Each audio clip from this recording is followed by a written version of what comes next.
rosebuds, it's your girl KenzieChenelle back with another video, and today I'm just going to be doing a Valentine's Day 2020 makeup look for you guys, and I hope y'all enjoy it. But before I get started, I'm gonna go ahead and show y'all a few little things that I picked up last night when I went by Walmart, because they have a whole lot of stuff on clearance still. So I told y'all once before, y'all better go ahead and get on to it, because I don't know how long they'll be doing this, but they are just marking down a whole bunch of their makeup stuff, and everything in this little haul isn't on clearance, but a lot of it was. But I can tell y'all that I spent $21 on the little makeup stuff. But one thing that I got was for my mom, and it was $4. So what, I spent $17 on my stuff. So and I just picked up the foundation for my mama, which was $4, and then I just picked up a brown Wet n Wild eyeliner, but I'm gonna use it for like a lip liner right here. I also picked up a eyeshadow, and it is just Nude Calmer. I guess it's Calmer or Comer, I'm not sure. This is just what it looks like. A Wet n Wild highlighting powder. And as you can see, this was on sale for $2.50. A foundation stick, because I had a whole bunch of makeup, and then I don't know where it went. Like, it got misplaced. I don't know where any of it is. So I'm just buying new makeup now. So that's why I had to get another contour stick. And this is just by the brand Wet n Wild also. And it is the Mega Glow Makeup Stick Contour, and it's cruelty free. Yes. I picked up 2 lipsticks, and I got, most of the stuff is Wet n Wild. Wet n Wild, let me see. This is number 527B, just a purple color. And then I got 917B, just like a burgundy-ish, reddish color. And I got 2 more things. I got a lip gloss, and it is the Wet n Wild Mega Slicks lip gloss, and it is in the color Rose Gold, which is 555B. Oh. Can y'all see it? Yeah, I probably can't see it. It won't focus, but this is just the color. And last but not least, a Perfusion Cosmetics, this brand or whatever, and it's the Lip Duo Matte Lip Cream and Matte Lip Liner. It's just this one. They had like 4 different colors, but I just picked this one up. So that's all that I got from Walmart last night, and I'm just gonna get right into this makeup look. Okay, so I already moisturized my face and primed my face, and the first thing I'm gonna do now is just put on some Vaseline lip care, because my lips feel super duper dry, and they look super duper dry. And I'm just gonna start. I've already cleaned my makeup brushes and everything, so yeah. So the first thing I'm gonna do is just do my eyebrows, and I'm not even gonna tell y'all everything that I'm putting on. I'm probably just gonna put some music in the background, and yeah, because I've used all this stuff before. And if I'm looking over to the side, it's because my mirror is right here. So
Okay, guys, so this right here is the finished look.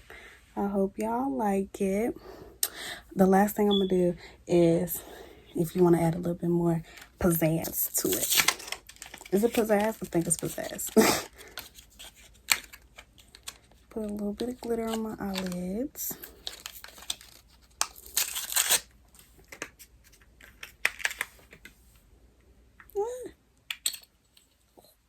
Oh God, I stuck my finger in it. Okay.